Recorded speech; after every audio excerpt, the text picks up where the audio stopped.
À quel moment tu te dis qu'il n'y en a que 150 dans le monde?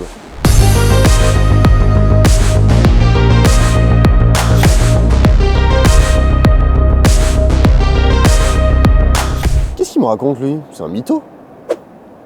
Toi, en plus d'avoir un resto chinois, tu auras une grande carrière. Alors c'est vrai que le mot mytho, quand tu le dis en français, c'est pas ouf. La vraie origine de son nom, c'est la contraction de Milano et Torino. Milan étant le siège social d'Alfa Romeo, et Turin, l'usine de production. Il y a toujours un truc que j'ai kiffé chez Alfa, c'est leur logo. Je vous jure, c'est con, mais je le trouve vraiment trop stylé par rapport à d'autres marques. Déjà, Alfa, ça veut dire quoi? C'est facile gros, tu vois, genre c'est mal Alpha et tout bonhomme, t'as vu? Non.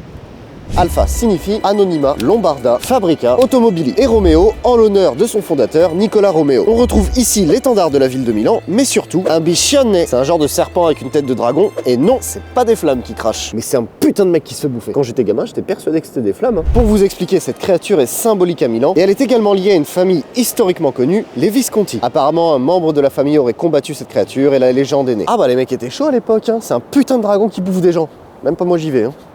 La mytho est apparue en 2008 et on a attendu 2 ans avant que la version Quadrifoglio Verde apparaisse. Le petit logo du trèfle à 4 feuilles existe chez la marque depuis 1923. C'est un peu un genre de porte-bonheur et il est apposé sur les versions sportives de la marque. La question c'est pourquoi 150 exemplaires? Tout simplement parce que c'est une édition SBK. SBK pour Superbike. Alfa étant en partenariat depuis 5 ans avec le championnat du monde de Superbike, ils ont voulu célébrer ce lien avec cette édition limitée. Alors par rapport à une QV normale, la SBK possède des jantes spécifiques en 18 pouces, des suspensions pilotées Magneti Marelli, le logo en aluminium, mais surtout des sièges baquets carbone, Sabelt, en alcantara et en tissu. En fait, quand j'ai ouvert le capot tout à l'heure, j'ai cru qu'il y avait marqué Benzema ici.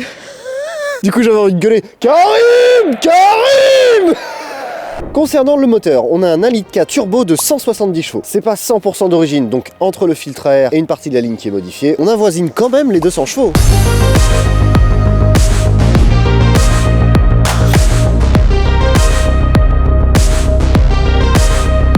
Alors autant certains intérieurs Alpha, je suis pas trop chaud, mais il est pas trop dégueu celui-là. Alors c'est vrai que tout ce carbone, ça habille énormément cet intérieur. Autant dans les portières que sur le tableau de bord. C'est pas du vrai carbone, c'est de l'imitation, mais c'est pas grave, ça reste stylé encore une fois. Bon, j'en ai parlé rapidement tout à l'heure, mais on va quand même revenir sur ces baquets, mais juste magnifiques. Il y a vraiment rien qui manque là-dessus. Que ce soit le carbone, l'alcantara, les surpiqûres vertes et blanches, en rappel bien sûr au Quadrifoglio, et ce petit détail méga stylé, le logo Alfa Romeo séparé en deux. Tant qu'on est sur les surpiqûres, on en retrouve également sur le volant, le soufflet du levier de vitesse et le frein à main. Sur les tapis de sol, vous avez également le logo qui est cousu à la main. Et dernière précision en lien avec cette édition SBK, la plaquette de l'édition limitée avec le numéro de la voiture. Ici, la numéro 4. Et je vous avouerai que c'est plutôt stylé qu'on ait la numéro 4 avec nous aujourd'hui, en référence au trèfle à 4 feuilles. Et à titre informatif, cette plaquette, quand vous achetiez la voiture neuve, elle n'est pas collée, ça veut dire que vous pouviez la coller ici, ici, ici, ici, là-bas très loin là. Ici, ici, pas là, hein. Ici.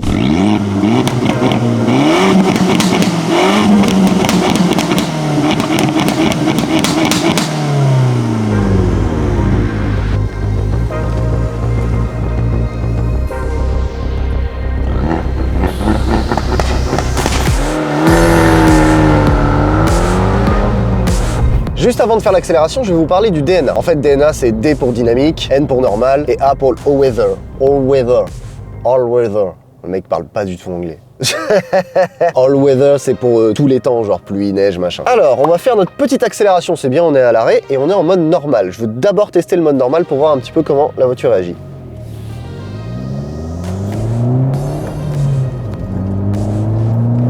Non.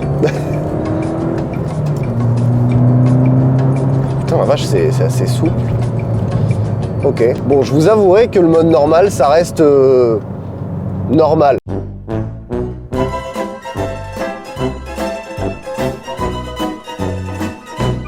Alors après, c'est pas non plus petite citadine qui avance pas, hein, ça marche quand même bien, mais ça reste tranquille. De ce que j'ai lu, le dynamique, tout change. Déjà, t'as pas le même nombre de Nm au turbo, c'est plus puissant, ça réagit mieux. Je vais voir tout de suite si c'est vrai.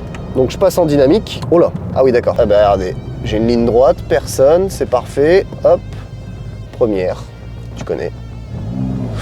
Ah oui d'accord. Oh la vache. Ah oui d'accord. Ah bah ça n'a rien à voir. Ok, les suspensions sont plus fermes, tout est plus ferme, la pédale est beaucoup plus réactive. Oh c'est fou. Ah mais ça change complètement le comportement de la voiture. Ah, c'est beaucoup plus sportif là. Bah ça se sent clairement. En vrai, j'ai ça, je roule tout le temps en dynamique. Hein. Ah ouais. Oh, et puis ce petit son là avec l'échappement, ça rappelle un peu les Abarth, c'est marrant. Et c'est pas totalement pareil, mais on sent quand même que le son est proche. Comme je vous l'ai dit tout à l'heure, c'est une voiture qui fait environ 200 chevaux, environ 1150-1200 kg. Donc en vrai, 200 chevaux avec ce poids, ah ouais, hein. Ça marche vachement bien. Non, honnêtement, je suis agréablement surpris par cette petite mytho. Elle a pas raconté des bobards. Hein. Alors je lis souvent que c'est une citadine cette mytho. Alors oui, c'est vrai que dans les proportions ça ressemble à une citadine, mais il y a quand même une boîte 6 rapports. En vrai, je pense que tu peux faire de l'autoroute easy avec. Hein. Autre petit détail fort sympathique, le freinage. C'est du Brembo, oui. Donc autant vous dire que ça freine bien. C'est étrié 4 pistons. Ouf. Ok, ça freine et c'est vraiment super bien. Quand vous freinez fort et que vous êtes à haute vitesse, il y a les warnings qui s'activent. Petit détail à la con, mais franchement, bien pensé Alpha. Je pensais que j'allais être plus déçu, mais en vrai, c'est vraiment une voiture cool. Oui. Merci une nouvelle fois d'avoir suivi cette vidéo, ça fait du bien d'essayer des petites voitures, moi j'adore. N'hésitez pas à vous abonner à ma chaîne YouTube tous les lundis à 18 h, une vidéo. N'hésitez pas non plus à liker cette vidéo, je le dis jamais, mais faites-le si vous voulez le faire. Commentez même si vous voulez, partagez-la, c'est encore mieux. Ça nous permettra de grandir tous ensemble et qu'on kiffe de plus en plus tous ensemble. J'ai bien évidemment un Instagram, bienvenue en 2021. Sur Insta, je poste énormément de stories, il se passe énormément de choses et vous voyez les voitures en exclusivité avant qu'elles arrivent sur YouTube. Et pour terminer, je suis sur le réseau social TikTok. J'adore TikTok. Je fais d'autres formats, d'autres contenus et je vous avouerai que c'est un peu plus free. Je poste un peu des conneries et ça j'aime bien.